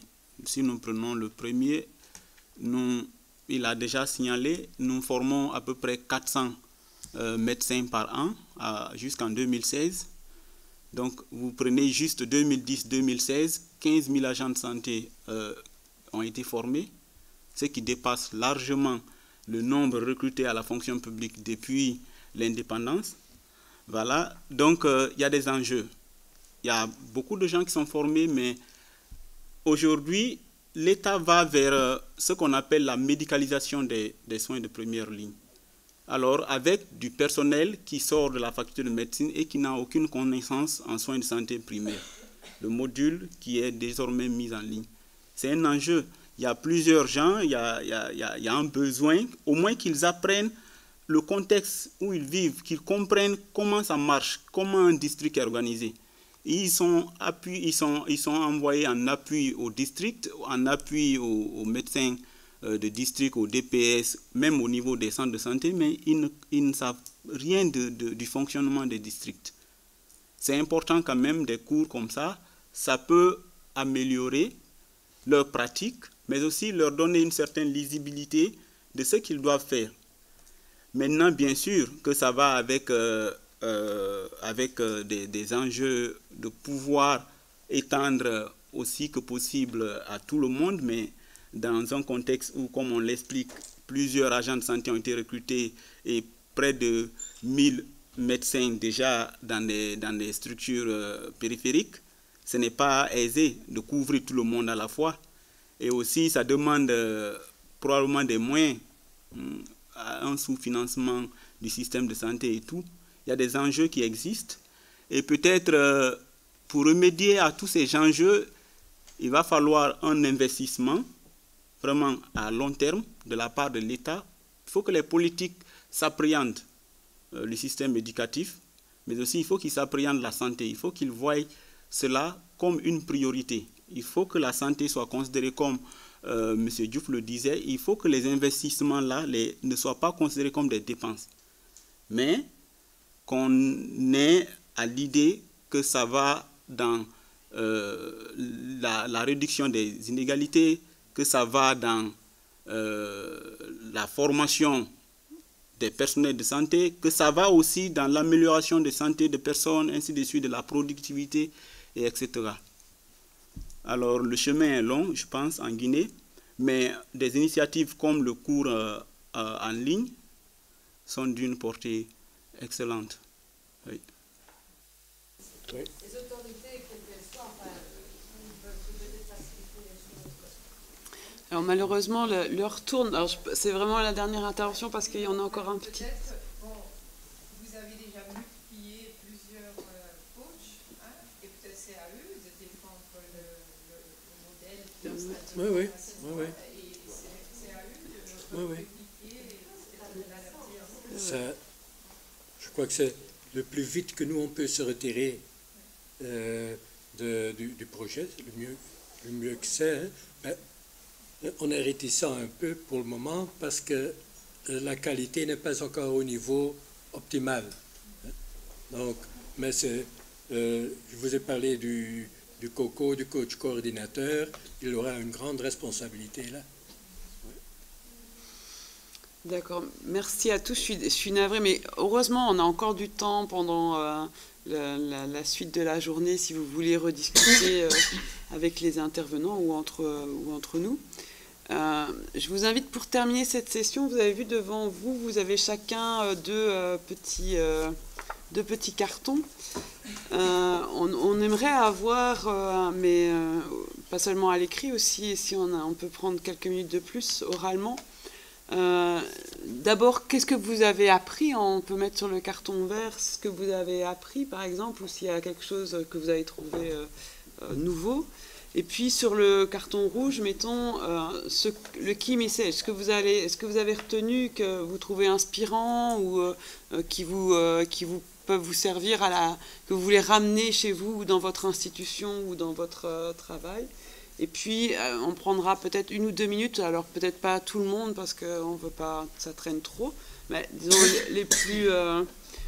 ceux qui se sentent les plus à l'aise oralement, de partager ça avec le reste de la salle, si ça vous va. Donc on prend peut-être 1 minute pour remplir nos petits cartons. Et puis alors, quand vous quittez la salle, si vous pouvez les déposer, hein, parce que l'idée c'est que nous on aimerait bien avoir ce feedback, les déposer juste là à la sortie. Donc en vert, ce que vous avez appris qui était innovant, nouveau, que vous attendiez pas. Et puis en rouge, vraiment ce qui vous tient à cœur, que vous voulez ramener dans vos institutions, que vous avez trouvé vraiment le cœur de ce qui a été discuté cet après-midi, qui peut être inspirant pour vous peut-être. Oui. On va laisser tout le monde remplir peut-être un petit peu son carton. Je vais me permettre de faire ma propre conclusion, comme ça va pouvoir vous amorcer la suite. Moi, ce que je retiens aussi lors de la préparation de ce panel, ça a été vraiment cette bonne impression qu'on avait un panel où on avait des techniques tout à fait complémentaires, à la fois de mise en pratique avec des simulations au Kivu, du coaching, donc de l'accompagnement vraiment personnalisé et sur le terrain.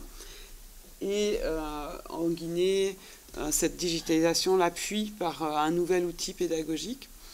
Et justement, je trouve que c'est ça que je retiendrai dans mon petit carton rouge.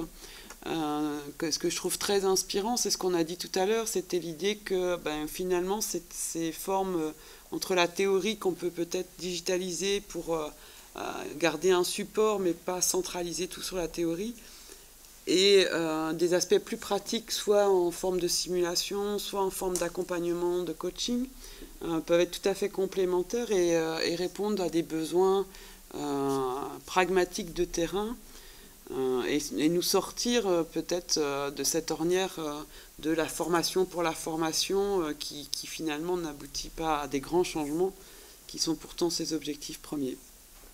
Et donc pour cela, je voulais remercier nos panélistes. Je profite maintenant déjà de vous remercier de cette richesse en fait de techniques et de vision, de transmission du savoir, qui ne sont pas figées, au contraire, qui sont mouvantes, où on essaye et puis on apprend de nos essais avec parfois des très bonnes surprises, puis parfois des choses à réajuster. Voilà, je vous laisse maintenant, peut-être vous, réagir, apporter ce qui vous a marqué, ce qui vous a inspiré.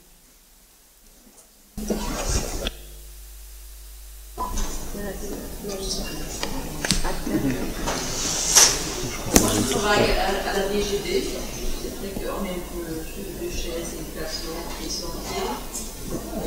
Si on veut regarder pour l'avenir, et déjà dans cette pizza quand même, on voit que les défis qu'on a pour l'avenir par rapport au niveau technique, online, des cours en ligne interactifs, je pense que c'est vraiment peut-être une priorité parce que la DGD explique pas mal de projets avec des partenaires externes, qu'il y a une interprétation quelque part de ce que thème, de ce qui se passe dans cette préparation. On vient de dire, si on fait des projets, des formations en ligne, ce qu'on reçoit, ça semble facile, et on clique à go.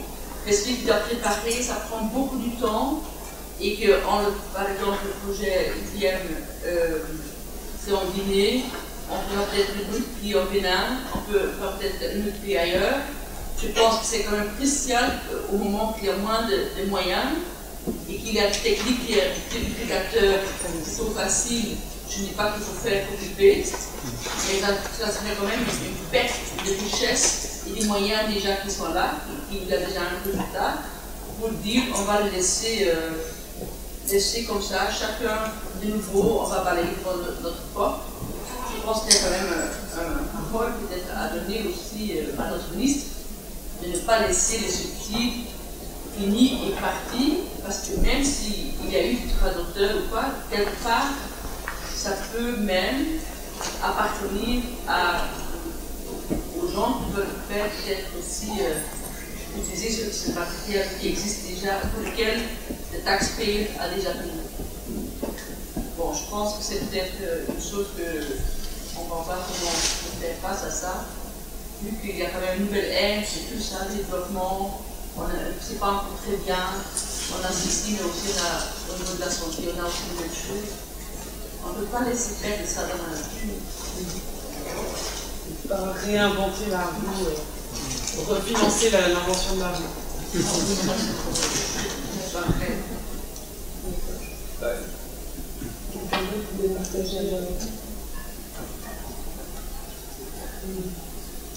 Tout d'abord, je voudrais dire que ce matin, j'étais étonnée de voir autant de gens ici aujourd'hui. On a quand même tous le même but de partager notre savoir et d'augmenter le pouvoir. Ça me faisait du plaisir de voir autant de gens ici aujourd'hui.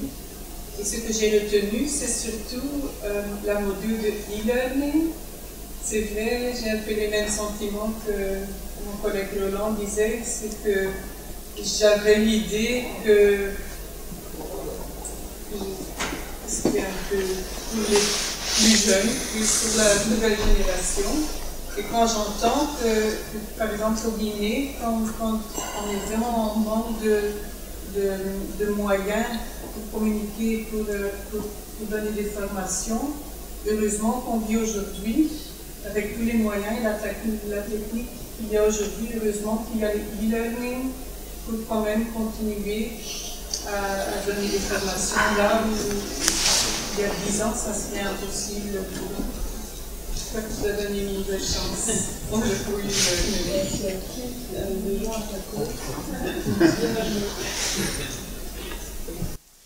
Oui, disons que moi, ce que je retiens, c'est un peu le meilleur des trois personnes du panel qu'ils ont partagé, c'est-à-dire que les choses peuvent bien avancer si on a d'un côté l'appui des autorités sanitaires, si on s'appuie aussi sur les acteurs locaux et de terrain, et si on a une culture mixte de digitalisation et de présentiel en même temps, quoi.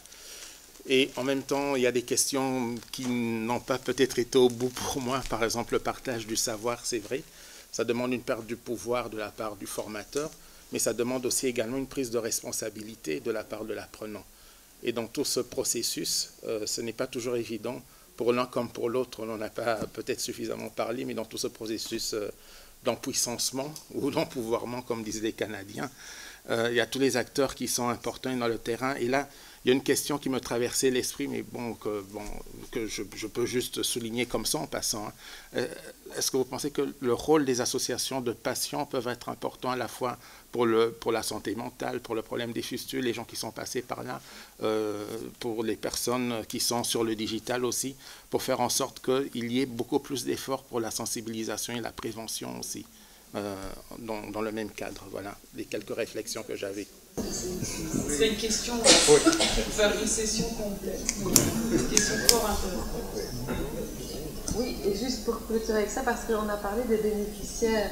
Et alors, à notre niveau, on parlait des bénéficiaires, c'était les apprenants, en oubliant peut-être les bénéficiaires ultimes qui sont les patients. Et donc ça, c'est vrai que c'est toujours à intégrer dans notre canevas de formation, que l'empowerment doit aussi aller jusqu'à eux, quoi. Oui, un mot de clôture en fait pour vous remercier tous, pour vous inviter à venir boire un verre, mais aussi si vous êtes d'accord, si vous voulez continuer à échanger après, on a vos contacts, on vous mettra en contact et c'est un peu à vous de nous dire au secrétariat, soit Because Health to Educate, si on refait d'une forme ou autre un suivi. Mais avec cela, je veux vous inviter à tous applaudir le panel et et je remets une petite attention et entre-temps, je vous invite à nous rejoindre à la réception où on a eu le café pour un dernier verre.